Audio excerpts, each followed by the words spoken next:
Hi to all of you friends. आज मैं आप लोगों को भगवान गणेश की एक प्रेरणादायक कहानी सुनाने जा रही हूँ। लेकिन उससे पहले इस चैनल को जल्दी से सब्सक्राइब करें एंड ज़्यादा से ज़्यादा सपोर्ट करें।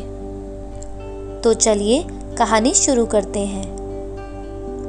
एक बार सभी देवता किसी मुसीबत में पड़ गए थे। सभी देव शिवजी की शरण में गए और अपनी परेशानी बताई।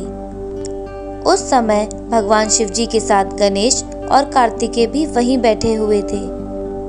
देवताओं को परेशान देख शिवजी ने गणेश और कार्तिकेय से पूछा कि इन परेशान देवताओं की मुश्किलें तुम दोनों में से कौन हल कर सकता है और उनकी मदद कौन कर सकता है।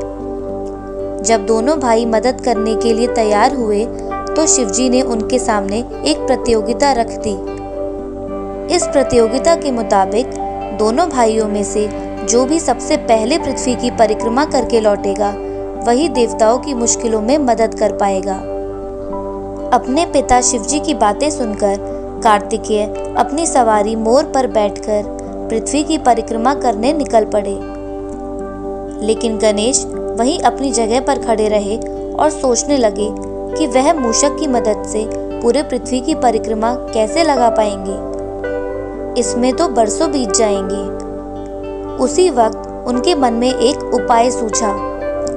वे अपने पिता शिवजी और माता पार्वती के नजदीक आए और उनकी 7 बार परिक्रमा करके वापस अपनी जगह पर खड़े हो गए।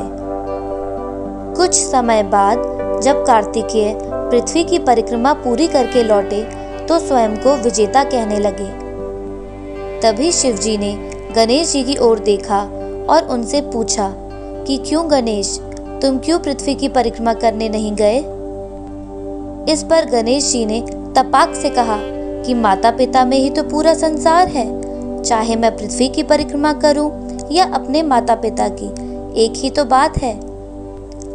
यह सुन शिवजी बहुत प्रसन्न हुए और उन्होंने गणेश को सभी देवताओं की मुश्किलें दूर करने की आज्ञा दे दी। इसके साथ ही शिवजी ने गणेश जी को यह भी आशीर्वाद दिया कि कृष्ण पक्ष की चतुर्थी पर जो भी व्यक्ति तुम्हारी पूजा और व्रत करेगा उसके सभी दुख दूर हो जाएंगे और उसे सभी सुखों की प्राप्ति होगी।